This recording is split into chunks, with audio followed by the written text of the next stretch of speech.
Of the 15 players on Hofstra's women's basketball roster, 6 are from outside the United States. In coaching and playing alongside their teammates from other countries, head coach Krista Kilburn-Stevesky and her American players strive to form deep connections and find common ground. We're all from different backgrounds and places. I feel like we all kind of grew up the same way in a sense. We always sit around in the locker room, talk about the same cartoons that we watched growing up and things of that nature.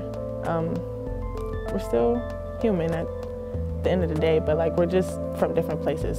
So the off-court bond brought trust also on the court. We all trust each other off the court, so that kind of helps us on the court. We all trust each other, know that we'll have each other's back, know that we'll fight for each other, know that we'll be there for each other.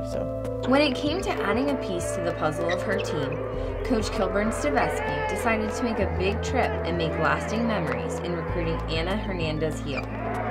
So yeah, we started recruiting Ana Hernandez Hill, Denise King, my former assistant. I kind of made communication with her via Facebook, and that's kind of how the recruiting was in the beginning. When you were doing with a lot of internationals, you were doing a lot of things on Facebook. Once we got the interest really generated, I decided to go over and meet the family. And her family was just very welcoming, mom and her dad and her brother, and just very excited about Ana having an opportunity to play, and and seeing myself and then meeting Denise when they came over finally just made them feel comfortable that their daughter was going to be, being so far away, because it was quite of a trip. I mean, we had to fly to Barcelona and then get on a smaller airlines to get over to the Canary Islands, so it's not quite as easy as jumping just to England or at nonstop anywhere. You can't get there nonstop. For Jalen Hines and Mia Hoff, their relationship extends off the court, where they have been roommates for 2 years, which has allowed them to break through cultural barriers. Off the court, me and Mia are fairly close. We just like to hang out, have fun. We're very goofy together, but she's very reserved around everybody else. But in the room, she's a totally different person. Singing, always cracking jokes. We just like to make each other laugh and just have fun all the time. So Mia and I are very two opposite people. She's a morning person. I'm a night person. I like to sleep in during the day. She likes to be up during the day, go out for a run.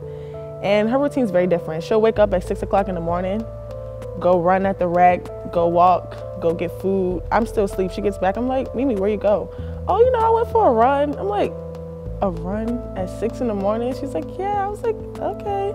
Mind you, I'm just waking up at 10 o'clock. Me and Mia always talk about me visiting Norway. We literally sit in the room. She's like, yeah, come to Norway. I'm going to show you around. We can go to my cabin.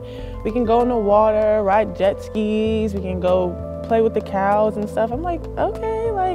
I'm interested in learning her culture and going over there and exploring and figuring out what's different about Norway and America firsthand. What started out as a joke for Micaiah Krosky turned into the trip of a lifetime to Finland to visit teammates Marianne Cullen and Sandra Karsten.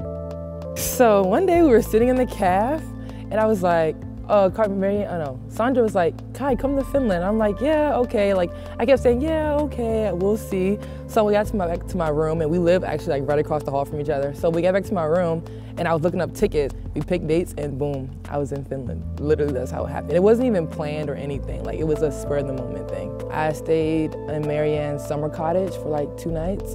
That was really different. She had an outhouse. I had never used one of those before until I got there. Everything was my favorite part, but I think maybe just trying all the food was mine, because I literally love food. So that was my big thing. I want to go see Norway too. I think before I graduate, I'm gonna try to finish going around, seeing everybody, honestly. Why not, right?